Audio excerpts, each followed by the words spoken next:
Hey guys, it's Pesh from Cars, and in today's episode, we're gonna look at the 2025 Ford Mustang GTD. So Ford developed the 2020 Ford Mustang Dark Horse as a performance subset of the 7th generation Mustang.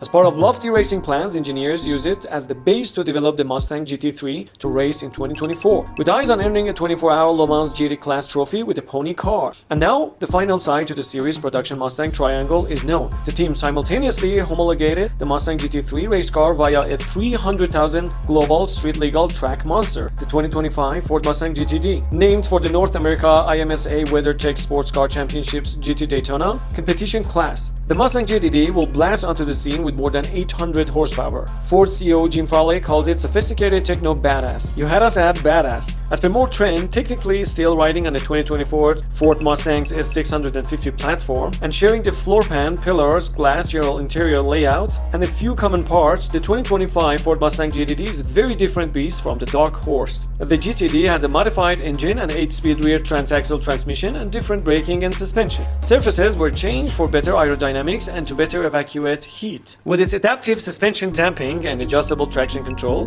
the 2025 Ford Mustang GTD is also an improvement on the GT3 race car, Farley says. His comments were backed up by American Joey Hand and Britt-Harry Tinkle, the two racing drivers who will drive the car next year in famous sports car races such as IMSA's season-opening Rolex 24 at Daytona in January and Le Mans in June, and who helped develop both the race and road cars. Ford's idea was to take the race car and not change much for the street, with the aim of beating GT3 competitors like Porsche, Mercedes-AMG, and Aston Martin and Le Mans, and on the road, Farley says. In classic brash Farley fashion, he went so far as to issue a challenge via a quote attributed to him in the official press material for the Mustang GTD. "This is our company, we're throwing down the gauntlet and saying, come and get it. We're comfortable putting everybody else on notice. I'll track time in a Mustang GTD against any other auto boss in the best road car." Quite a statement. The 2025 Ford Mustang GTD will cost $300,000 plus. Ford will build about 2,000 examples, Farley says. Automaker will use an allotment and concierge system similar to the one it employed to distribute the limited run for GT, which involve an application process and criteria that rewarded loyal Ford performance vehicle customers and discourages car flippers. Some would-be buyers upped their chances by coming to Monterey, California this week for an advanced sneak peek of the car and ahead of its public unveiling as part of Monterey Car Week and Pebble Beach Concours d'Elegance events. Ford is taking names but not orders yet. Farley says he will buy one himself.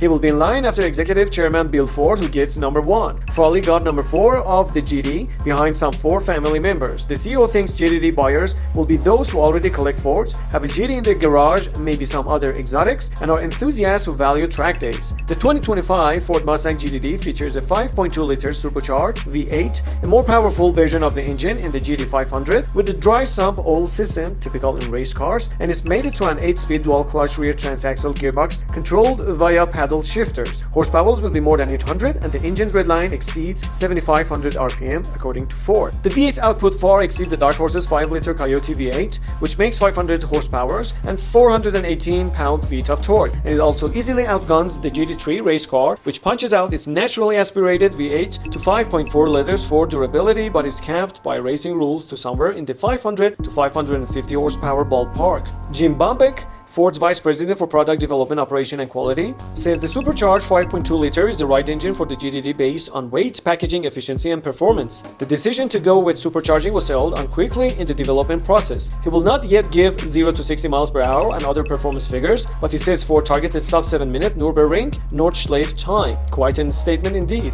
That will easily make the GTD the fastest road-going Mustang, if you somehow didn't already realize this. Pro Driver Hand notes how the aerodynamic drag reduction system takes downforce out of the car for a boost in straight line speed, similar to the system used in Formula 1 but not allowed in GT class racing. Along with its extra horsepower, this is an area where the road car boasts an advantage over the Mustang GT3. The car's development team also moved the transmission from the behind to the front-mounted engine back of the car for a 50-50 weight balance and better torque delivery. Moving the gearbox rearward was a smoking hard problem to solve, says Larry Holt, Executive Vice President of Multimatic Special Vehicle Operations, who Farley calls the father of the car alongside Ford's team. The Mustang GTD's Trick Semi-Active Multimatic DSSV spool valve suspension boasts hydraulically actuated dual spring rates and delivers 2 ride height settings, 40mm lower in track mode.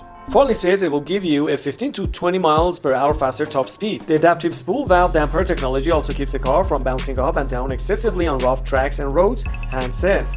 adapting the dampers in real time for different corners, and suspension can go from full stiff to pull soft within 10 milliseconds according to Ford. The dampers are arranged in a horizontal pattern with a push rod actuation, suspension architecture common in top-level race cars. His fellow driver, Tinknell, says he was shocked at how similar the street car is to the race car in simulations, with incredible downforce levels and more than 800 horsepower and 50-50 weight balance, allowing better cornering and stability. The refined electronics and ability to adjust the traction control and ABS add further to what is promised to be incredible handling. There's some cool take on this car we wish we had on the race car, honestly, he says. Take it out with the rule book, sir. The Mustang GTD rides on 20-inch lightweight magnesium wheels with carbon ceramic brakes, a titanium exhaust, and Michelin R compound tires measuring 345 in front and 375 in the rear for the stickiest street-legal race-spec tire Ford could get for a road car. All of these performance enhancers should make the car relatively easy for able enthusiasts to drive. The GTD will begin life at Ford's Mustang plant in Flat Rock, Michigan, and then be shipped to Multimatic's facility in Markham, Ontario to be handcrafted. Multimatic, a specialist in carbon fiber cars, also builds the new Mustang GT3 and GT4 race cars, and it made the Ford GT.